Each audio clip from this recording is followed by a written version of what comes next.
Okay, today we're working on a 2011 GMC Acadia. We're going to put spark plugs in it. Alright, so the first thing you do with these spark plugs is you take this bolt out. I've already taken the bolt out. You take the bolt out. It takes a 10mm socket. You can use a wrench, but a socket would be easier. And then you take this and push down on the tab right here. You might have to push kind of hard, and it clip it, and it comes right out. Then we're going to take this coil out. Okay, now before you do all this, there's a plenum that has to be taken off. I'll show you that in just a minute. And then we're just going to take this plug out. You'll have to use an extension. It's a 5/8 for the plug.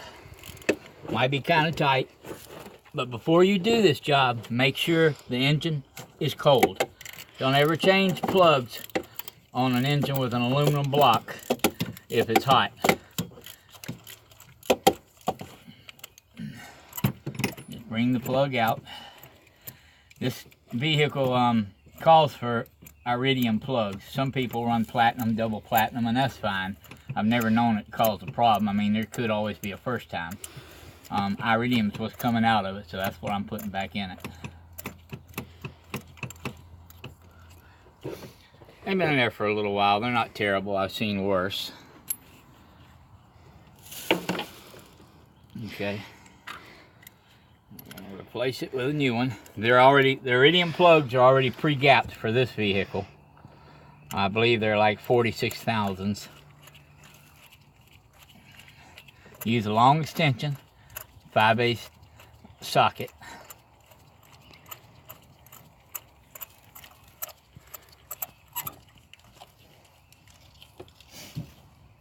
And like I said before, don't over torque anything.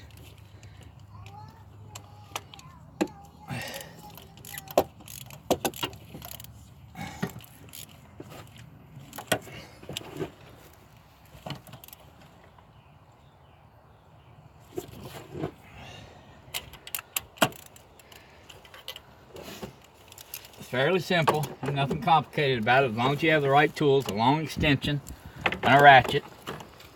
And take your coil, stick it back down in there. Make sure you don't get any trash in the hole. These coils are pretty good about keeping trash out. You may have to take you a air compressor or something and blow it out. If you can't do that, you can put like a rag on the end of a screwdriver or something, make it a little bit damp, and you can dab the stuff out of there a little bit. Whatever it takes to get, if there's a lot of trash in there, to get it out. But it's 10mm screws that you're taking out of it. This is the last one I have to do. Yeah. Okay, I kind of started this after I'd gotten along a little ways, after I'd taken the plenum off for the intake manifold. And I'm putting plugs in it because I had to go into it anyway, because the intake manifold, or the plenum gasket, was leaking air around it. So now when you take the plenum off, and I'll show you how to do that in a minute, make sure, I've already cleaned this up real good.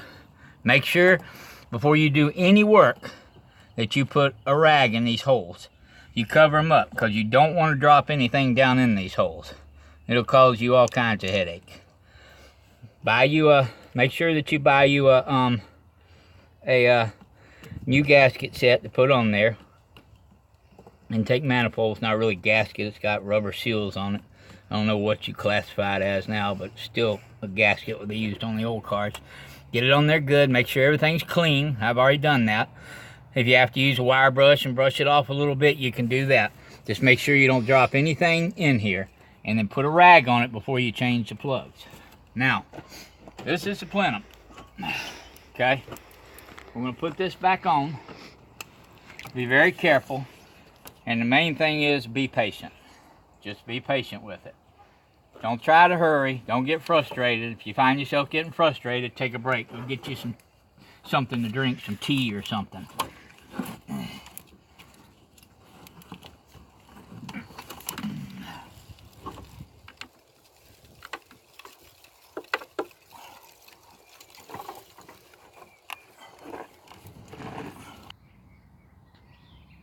Okay, now we have the plenum back on, or the intake manifold.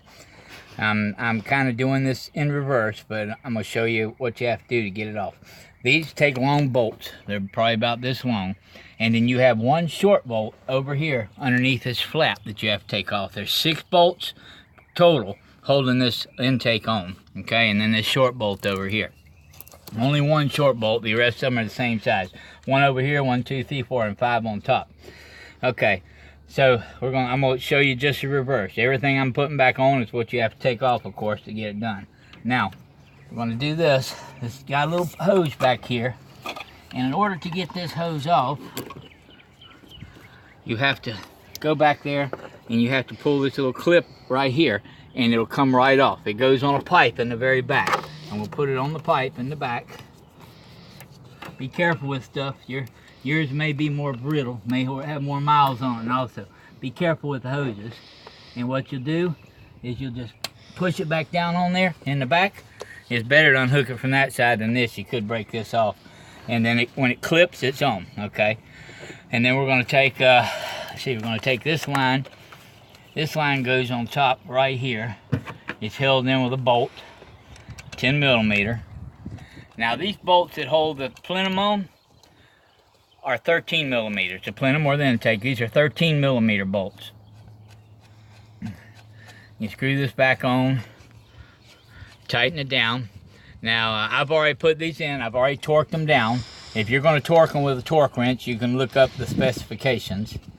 But tighten them down, and just tighten them down a little bit here, a little bit there, here, and then, you know, on the side. Don't tighten one and go and tighten the other. Tighten them all down evenly. Tighten this a little bit, jump around. Tighten this a little bit, this, until you get them all tight. Jump around. It takes time. You have to be patient. Okay, now, ready. Okay, now, these have little clips that you pull out. They're probably gonna break off, but it's no big deal. As long as they don't touch any fan belts or anything, you're okay. Of course, you can replace these. You'd have to dig the old ones out of the holes. They're plastic, okay? You just clip those back in there. And then you got one over here in the front, right here, right beyond this insulation, and it just, you pull it out. I'll pull it back out so I can show you. Right here it is, and it just goes right back in the hole there. Clips on. Okay, and then we got a hose. If I can figure out where I put it, I got a hose that goes around to the front here. Okay, and then you have your hose, pressure hose here. It goes to the brake booster. Make sure you put it back on there good, and make sure this is tight. This one was loose and it was leaking. Just make sure that the fittings in there tight. Don't over tighten anything. Just tighten everything. Wait, and it has a little clip here. And if these clips break, you can use ties or stuff to put them back on. But these clips seem to be in pretty good shape here. Okay. Okay. Now you have to unhook this. Plug this back in. It's got a little clip on it. You press on it, and and pull it off. And then you got this hose, which is hooked to the hose that goes to your, brake booster. Okay, and then you got another hose where your electric clip is. Just plug it back in. And the way that you unplug it is you push this little green tab right here. Push it all the way in, and it'll unplug. And then clip it back on. Okay, and you also make sure, here's your throttle plug. You're gonna need to plug it back in like this until it clips. Hold on. Pull the lock back on it and push this tab. You pull this lock back, this white lock, and push this tab, and it'll come right off. And then when you go to put it back on, push it till it clips, push the lock tab back on there. That's for your throttle. You don't hook that up, you're not going anywhere.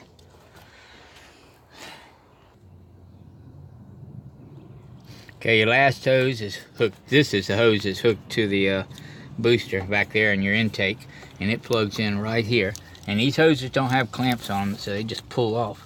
Now you can just pull this whole fitting off instead of pulling the hose off. You have this little ring here that you pull back and the fitting will come right off of it. But I just pulled the hose off because it came off so easy. And you just slide it right back up on there. And then, so you have this hooked up. This has to come off. This piece in the back has to come off. This has to come off. You take this off and just move everything out of the way. These things will move fine. They'll move right up over top of here. And this, you'll just take it and move it over here close to your master cylinder and your air filter. And then and then you hook it all back up. I'm sorry I'm doing all this backwards, but I didn't have any help till now. And then we're going to hook your air breather back up. Okay, you got a little hose that comes off your air breather, and this, well, you may have to adjust it, turn it, and this will go back on like this. Let's see what I got here. You put it back on. You have to loosen the clamps on this to get it to go on there. You may even want to take the air breather cover off if you want to make it easier. Some may differ a little bit than others. Some vehicles, but I really didn't have a problem taking it off without taking the air breather off. But looks like I might have a little problem putting it back on. But I'll get it. It's patience. Working on it. And then you take this line and hook it right back down into here. Now this, if you want to take this off, it comes off the same way that does. You just pull back on it and take it and clip it back on there and push that hose back down in there. It's important to make sure you get all your hoses and your electrical connections hooked back up, okay? And then you get a screwdriver and tighten these clamps down. Disconnect this hose, of course, before you try to take this air breather ductwork off. Okay, now we're going to put this back on. This little clamp has a notch that fits right up there. On there, you'll see that. All this stuff is, some people may already know all this little basic stuff, but just in case you don't, and everything I'm putting on is what you have to take off to get it done. Like I said, I'm sorry that I got started after I had the intake off, but I'm showing you everything that goes on is what has to come off. It's not really hard for somebody who works on cars a little bit. Even if you do a little bit of work on cars, and even if you don't work on cars, it's not a hard job if you have the right tools. The key is patience.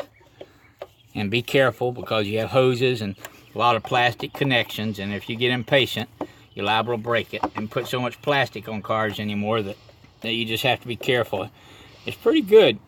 The plastic's pretty good about resisting the heat and, you know, getting cold and hot, but it gets brittle eventually.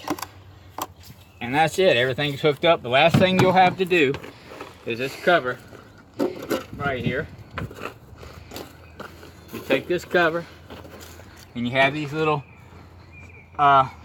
things right here, and you got these rubber places under the cover, and you take the oil cap off and you'll line it up with those. Line up the oil cap hole first, and you'll fill it, and then you knock it down on there, and then put the oil cap back on. Once you take that oil cap off to take this cover off, make sure you put the oil cap back on so you don't drop anything in the oil intake hole either. And that's it. That's the job right there. That's how you put. Yeah. That's it. That's the whole job. That's how you put spark plugs on a 2011 GMC Acadia. In this case, I put spark plugs in because I had to go in and change the intake manifold, or the plenum gasket, because it was leaking. So when you're doing something like that, you might as well put plugs in unless you've just done it recently. And thanks for watching.